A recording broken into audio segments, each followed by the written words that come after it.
Oh my god, oh my god, oh my god. What is going on? Well,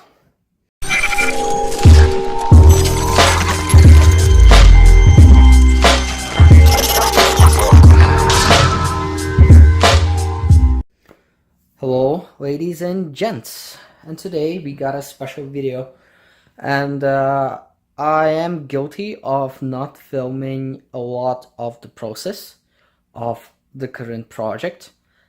I can't really say anything in my defense because I just kept going, and this is where I am. So I have only started now, filming the thing. So I have cut some pieces of aluminum, and yes, that is me.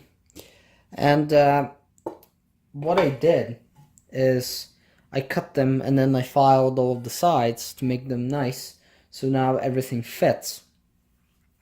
I will show you most of the panels in a second, but what I actually want to talk about is the front panel. So my original plan was this, pretty much, as you can see.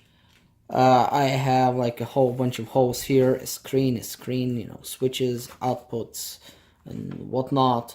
And then I was looking at this and I was tracing everything onto the paper that is the exact size of my front panel. So this is what I came up with. So essentially we have a screen here and a screen here, and then we have our outputs 0. Oh my, what happened there? 0 to 60, 12 volt, 5 volt, and then 3.3. So we got a 5 amp fuse for that output right there. We have on off for the output, that one right there. We have some button here to change the modes on the screen. We have a constant current pot, constant voltage pot, or current and voltage adjustment, however you want to call that.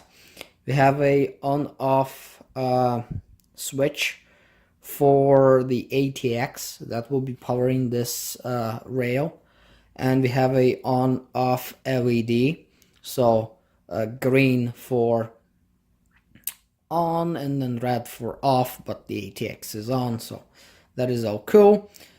Pretty much duplicated everything here, same thing. I don't even have to tell you that it's exactly the same, because it is exactly the same. And what do we have here? Well, we have a off neon light bulb, so when the whole thing is off, this will light up.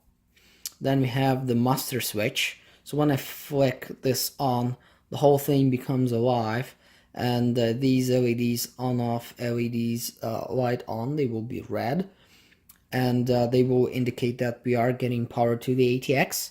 ATX is giving power, but it's in sleep mode until we flick this switch, and then we get our outputs here. And then if you flick, oh yeah, and then the screen becomes alive. And then if you want the output or not, you have the switches to have it on and off. Then we have on neon light bulb, so when we flick the switch, the whole thing lights up, the LEDs and stuff. The off thing goes off, and the on neon light bulb goes on, indicating the unit is on. And then we obviously have a 5 amp resettable fuse right here, this hole right there, and that will be, in case we pull that's how much, 600 watts. So pretty much with this fuse I'm limiting the power output for both channels together to 600 watts. That should be plenty enough for a lab use. In the future, if I would want to get more power out of it, I can obviously just bypass it inside, and we should be good to go that way. But we shouldn't need more than that. So that is the plan for now. So this is just an update video. So I think I will be releasing these videos of this build like every second day or every third day, just for the sake of, you know, having all the information in the video. I don't want to cut out a lot of things and then you guys will be complaining, wow, the video is shit. You know, like you don't explain what are you doing, or you don't show what are you doing. So this way I can release more videos, and at the same time we can get better explanation of what is going on. And if someone does ask a stupid question, I'm gonna say go back and watch the other video. So yeah, so for now I don't want to tell you anything or to promise you anything, because I have no idea what I'm doing right now. I mean, I have a general idea how I want it to look. I draw it on paper, I transferred the thing on on the metal. Now I have to drill everything, cut holes, and you know, the fingers crossed it's going to look stunning. But essentially what I want to do is have a single, well, not quite a single board solution, but I want to mount everything on the back of this plate. And that, you know, that might sound crazy, because it is, but what I want to do is have everything mounted here with the boost converters and everything.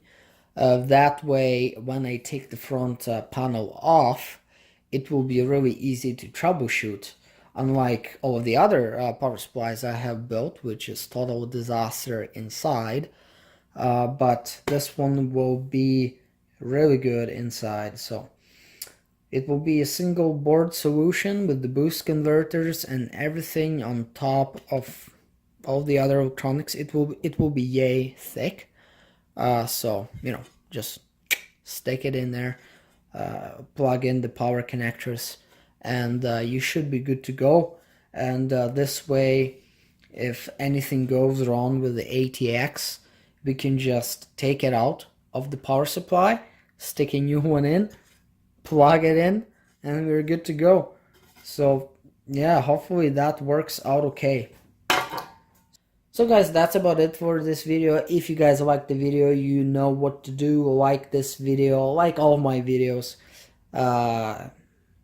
Share and subscribe to my channel if you hadn't subscribed already. That keeps this channel going, is you guys subscribing to me. Really important. It shows me that you guys love my content. And yeah. So guys, that's about it for this video. You all know what to do. Like it if you like it, dislike it if you dislike it, and don't forget to subscribe to my channel if you hadn't subscribed already. And yeah, you're going to see some of my other videos on your screen. I really hope you click on some of them, and you'll make me the happiest person ever. And yeah, as always, see you in the next video.